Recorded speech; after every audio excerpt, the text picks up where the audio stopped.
Hello guys, welcome to my channel. The less is more. So today we will discuss an editorial from Indian Express, and it is about about the report submitted on One Nation One Poll by special committee led by former President Mr. Ramnath Kovind. So let's start the editorial directly. The title of the editorial is No Last Word. Panel on simultaneous polls does not engage with apprehensions brought to its notice. There must be wider debate. The high-level committee on simultaneous elections, headed by former President Ramnath Kovind, has unanimously recommended that polls to the Lok Sabha, state legislative assembly, municipalities and panchayats be held at the same time. This is no surprise, with Congress leader Adhir Ranjan Chaudhary refusing to participate. The 8-member panel comprised those mostly seen to agree with the government's view on the proposal. Its term of reference also carried the presumption that the simultaneous polls are in national interest. The question then is whether the COVID committee report has merely rubber-stamped the government's proposal or if its conclusions are a product of considered deliberation.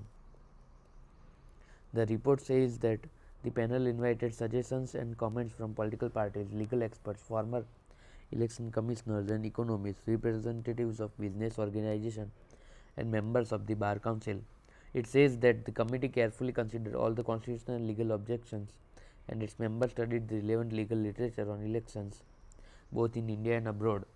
Unfortunately, in its substance, tone and tenor, the document does not seem informed by in-depth research and analysis and participatory process. Simultaneous election will impose an artificial unitary character on a federal system of multiple diversities. The report at best engages curiously with this concern. Instead, its 320 odd pages belabor that separate elections cause a waste of resource, result in policy paralysis, and inflict huge socio-economic cost, besides leading to voter fatigue. This is only a harkening back to the reason later cited by the government in September last year when it mooted One Nation One Election. The document notes that the 15 political parties have opposed the move, but there is little by way of engaging with or addressing their criticism or that of dissenters like Tamil Nadu Election Commissioner V. Palani Kumar, who told the panel that One Nation One Election could potentially dilute the focus on region-specific challenges and diminish the efficacy of local governance. The suggestion of former Chief Justice of the Madras High Court Sanjeev Banerjee, state funding of election is a more effective reform to tackle inefficiency, finds a mention.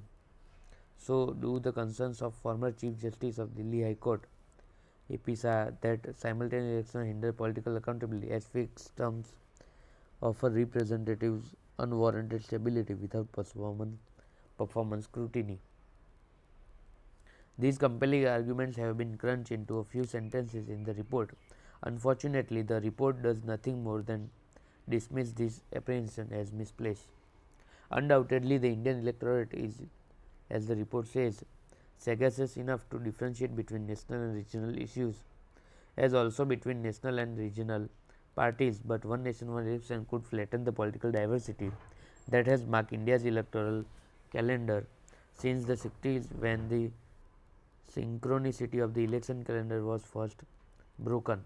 Much has changed in the Indian polity since then, including the ascendance of regional parties in large parts of the country. The Samajwadi Party's response underlined the fear that state level parties will not be able to compete with national parties in electoral strategies and expenditure, which too does not seem to adequately draw the attention of the committee. The panel's report cannot be the last word on a proposal with far reaching consequences that go beyond political ideological lines. In days to come, the legitimate concerns of those who disagree must be heard respectfully and heeded. So this was for today. Let me find out the 5 new words that I would like to use in my daily conversation as well as writings. So the first is unanimously.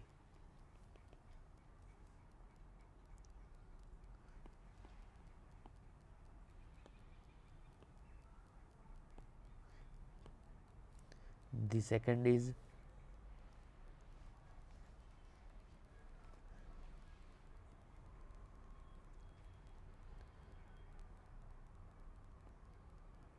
rubber stamped.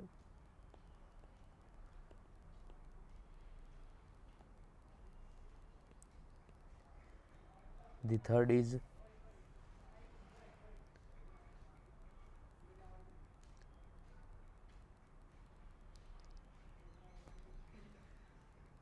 voter fatigue.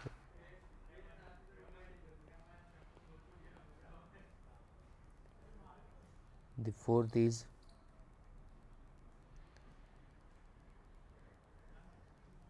policy paralysis.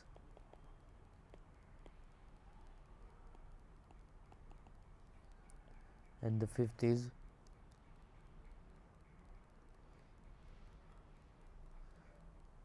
impose artificial inventory character on a federal system. Okay, so this was for today.